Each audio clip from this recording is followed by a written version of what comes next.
Hey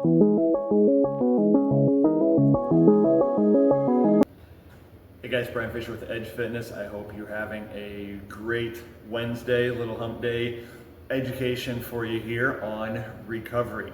Recovery is, we like to say, you can only train as hard as you can recover.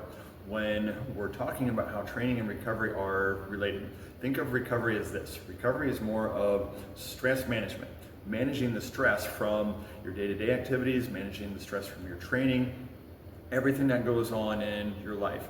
There's a level of stress that comes with all the good stress, bad stress, the strain that we put our bodies through. That's how a lot of trackers will look at that and look at your strain for the day and tell you how much recovery you need in the form of sleep, usually, to help you be able to train at your peak or perform the next day or just get by. You can set a lot of those different settings on things like the Whoop tracker that I like to use as a great way to mark how well you need to recover, how much you need to recover to overcome that strain from a given day.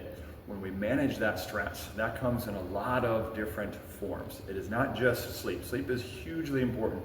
We talk about that a lot, and we'll get into more of that because what I want to kind of do here over the next few weeks, this will be a really long video. You'll be listening to me talk for a long time throughout the whole day, and I got people to pick on, but I just got done doing some programming for some of our online clients.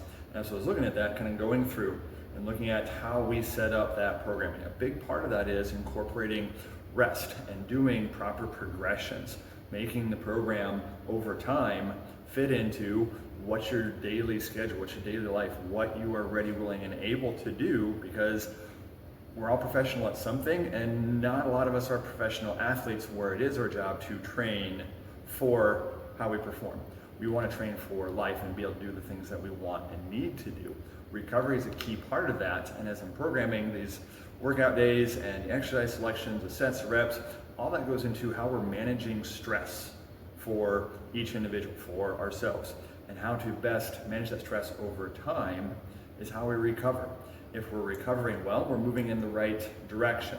We would love things to be, that perfect straight line just going straight up, but we know that change happens.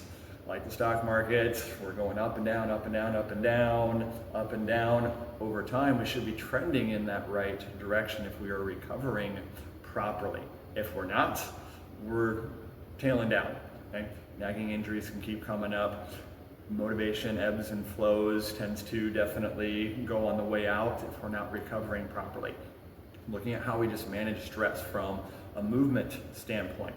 That's what we do with that programming aspect there, to help people be able to do enough to get better, but also allow them to still do all the other things that you need to do throughout your daily life. It'd be great if we could just train for 8 hours a day and only work for 1, but it doesn't work that way, right? And we would all break down way too soon from that model.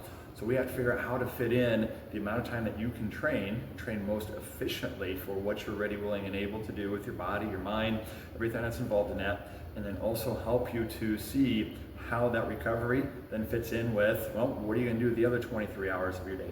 What are you doing if you train 3 days a week, 1 hour a day? That's 3 hours out of a 168-hour week. How does recovery fit into fitting those 3 hours in? Maybe it's more, maybe it's less, wherever you're at, whatever you're ready, willing, and able to do.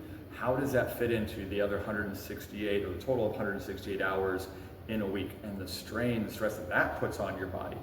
That's why movement, nutrition, recovery, mindset, all of them go together. Your movement affects your recovery. We're going to break that down over the next couple of weeks, this connection with the movement and how nutrition, how does that affect your recovery? If you don't have good nutrition, your movement's not going to be good. You're going to need to recover more. Your nutrition is a big key thing that helps you to recover from your movement training, helps you to get a good night's sleep so you can be more recovered acutely right there from day to day, but also over time. That can affect whether or not you get sick more often, being able to move more, be healthier, eating better, more consistently helps you to be healthier as well, and getting enough sleep. How that plays into the mix, things you can do there to work on specifically that recovery from that aspect, and then also your mindset. That really affects your recovery. All of these things come together to help you have, if you picture those 4 pillars as a table, If one of those tables or a couple of them are off and you try to put something on that table, it's just going to collapse. We want that table to hold up to the stress, the strain, the things that you want and need to do in life, that you're doing your movement training for, and hopefully working on your nutrition for, and helping your recovery to get better for, and also your mindset. If your mindset isn't right, that will greatly affect your recovery. Body processes usually get suppressed, shut down when we are in a bad mindset. If we don't handle stress from a stress management of the stress on your body, stress is in, oh, I got so much to do at work, the kids are driving me crazy, we're so busy with schedules, got just so much going on, and you're running around like your hair is on fire and your house is on fire and you're out mowing the lawn because that needs to get done, just all kinds of craziness. Mindset, being able to control and handle that with gratitude drilling, with meditation, with prayer, with devotionals, whatever that looks like for you, you need to have something to help you have a more positive, that growth, that abundance, that victor mindset, working on developing those skills, because the more positive outlook you have, your body's going to function better. You're going to want to move more. You're going to want to eat better. You're going to sleep better because you're less stressed out about everything, and it's going to be easier to go to sleep and stay asleep when you have good mindset skills and tools in your toolbox.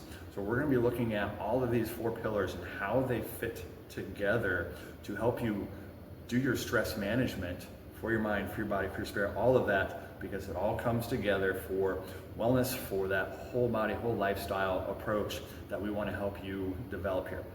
So make sure as you're going through these videos that you like and subscribe and share, so that way as we go through these connections over the next few weeks, you can come back to them and you can make sure other people get to have that great education and information. Well, that will hopefully help you take your next steps and help them take their next steps on that health and fitness journey, and hopefully take those together as you try and find your greater purpose for fitness.